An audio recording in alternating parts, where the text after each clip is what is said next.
Hey, what's up? Welcome to a new edition of Championship Chase. Ty Miller here, along with former Eagles and Browns linebacker Anthony Griggs and the Queen Bee of Steeler Nation, still in Jamaica, Ida Simpson. Hey, Ida and Anthony, how you guys doing? Hi, Ty. I'm good. Good. All right, the Steelers made it to the playoffs and won the AFC North when they beat Baltimore 26-24. A lot of things happened in that game. Anthony, what was your final take on it? Hey, it was a great game. Both teams played it to the end. They did what they had to do. There were some rough spots as far as execution on both sides of the ball, on defense. I thought the Steelers let them back in the game sort of at the end, and also in a couple wide open passes. I'm not sure what's going on. I'm sure they'll have to fix that to go into these playoffs. Lamar played as he needed to play. He needed to be on that field, and I think that caused some wrinkles. I'm looking for Rodgers to be a little more accurate, I guess I'll say, in the playoffs. But I didn't see it as much in what he did there. He made some throws, but I thought the run game for the Steelers really came through when they needed it. I like what I saw there. And obviously Henry, he was doing his thing too, and that's what caused a little bit of a crack, I think, in the defense of the Steelers. Even though Hayward played a good game, pass rushing and defensive playing his gap responsibility. So I got to see the linebackers be a little bit more. What can you say about Watts? Okay, this guy does. That's why he is really that guy. He can get sacks, but he gets things like that, and I just love to see him play. And he can just do that. He does it in the big games at the big moments, and I like that. So, a very exciting game. It could have went either way. The kicks went wide right, so we're going to leave that alone as far as my thoughts of how that happened.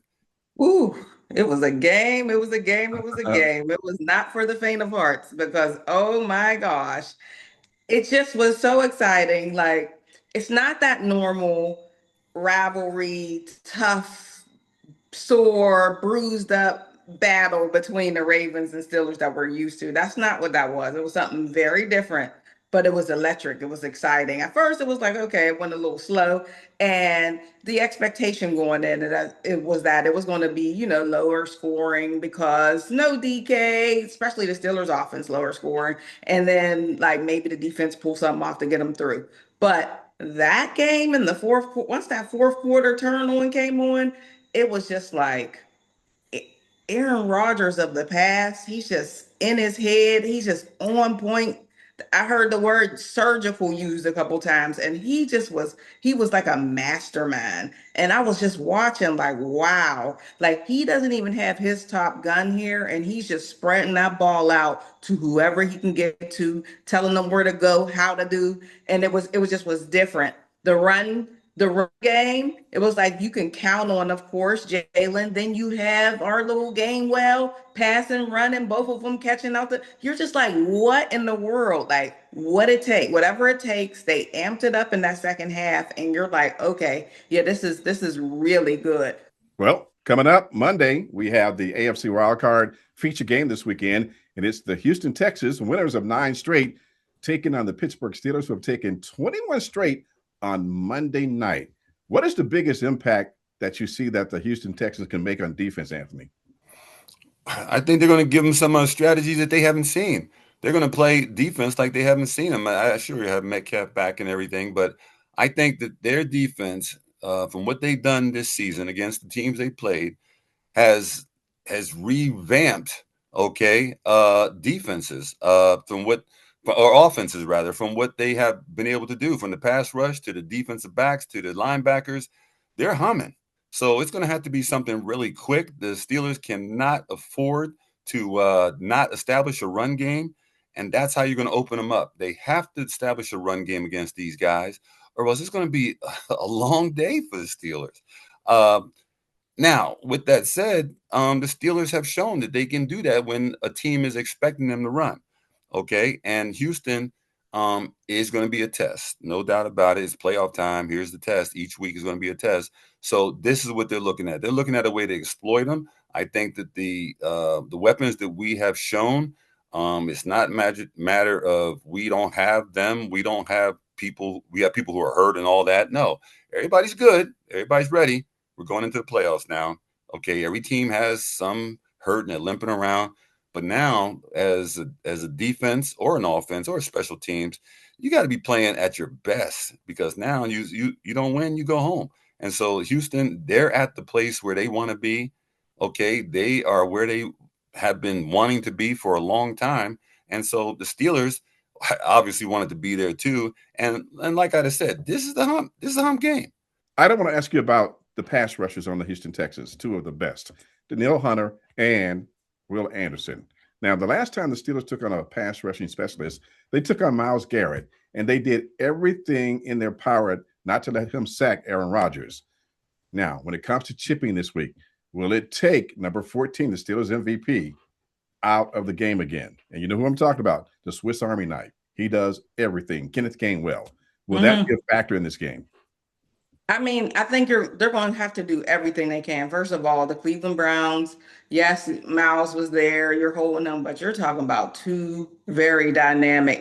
You got two sides that you're trying to figure out. So it's not trying to hold one, you're holding two, which is not the same. And I'm looking at it like they're going to need holy water to put all over Aaron Rodgers and the whole field to stop him from getting sacked and hold him up, because these two guys, I watched them throughout the season, and I just was like, they were wreaking havoc. So that's not something we really had to deal with this whole season. I don't know what the strategy will be, what they'll come up with to solve for it. You know, that they get paid to do those things. So I know there's something. I don't think you're going to be able to just totally move both of those guys out of this game. I think they're going to have to come up with something. They're going to have to get the ball out real quick. They're going to definitely have to use having DK back. They didn't have DK that week, so having DK back, I think, opens up some things a little bit more. But one of the things I noticed in these two games, Darnell Washington is a huge factor to be missing. We've been talking just DK, just DK, just DK, but not having Darnell has shown up, I believe, in the protections and the different things that they needed to do, and they weren't playing against the Houston Texans pass rushers. So they're going to have their hands full with Hunter and Anderson all game long. I hope they're able to pull this off, because that's the thing that scares me the most. The Steelers have won 21 straight Monday night games. Why are they so electric on Monday nights? I don't know. It is just something. I was like, I was not expecting Monday night. Then when I saw Monday night, I said, oh my goodness, this is huge. Since 91, like that's what the year goes back to. 1991 was the last loss of Monday Night Football for the Pittsburgh Steelers. I believe, I don't know if it's at home or period, because I believe it's 21-3, and for home, it's even crazier. And today, Cowher made it be known that the last loss was not him. Like, he's never lost in his 15. And he said, we know Tomlin has it. So I was like, that is amazing. So I'm like, that is game on. They're going to pull out all the stops, all the everything. This game is going to be hype.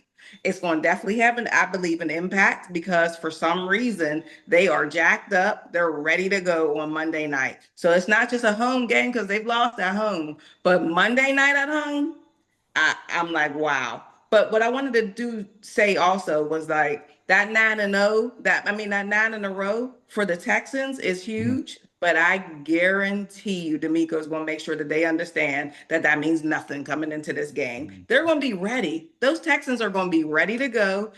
I think the favor that the Steelers have is just the seasoned veterans that they have. They've been there. They've done that. Like, been there, won that is what the shirts say. So they've been there, won that. And I think that is what's going to help the Pittsburgh Steelers to get a little neutralization, because they're coming in as underdogs at their home on Monday night. So they're going to need some things to jack them up. But I know D'Amico's keeping those guys definitely level-headed and ready to come and play on Monday night. Coach. All right, prediction time. Anthony, who wins this game, and give me a score? Both teams, this is the playoffs. This is big. The Steelers, how they got here, they have some Steeler mystique. Things happen, turnovers. They get in position to win the game. All of a sudden, the other team got a chance. They don't, but the Steelers win. So this is what's got to happen. If it's not a matter if the Steelers are close, or if they keep Houston close to them. I think the Steelers can win this game. I think they can win it by a touchdown or under. So I'm going to take the Steelers. I can see them doing a lot of things and moving the ball, and it's going to be a matter of the run game, which I'm predicting is going to be a fair assessment of what they're going to be able to do and feel that they can do that. This is the mano game. This is face-to-face, me on you, and I think the Steelers will rise to the occasion and do that, and you'll see some turnovers, and you'll see them go into the playoffs further than people gave them credit for. So I'm giving the Steelers 14-7, 14-6, 14-7. Ida?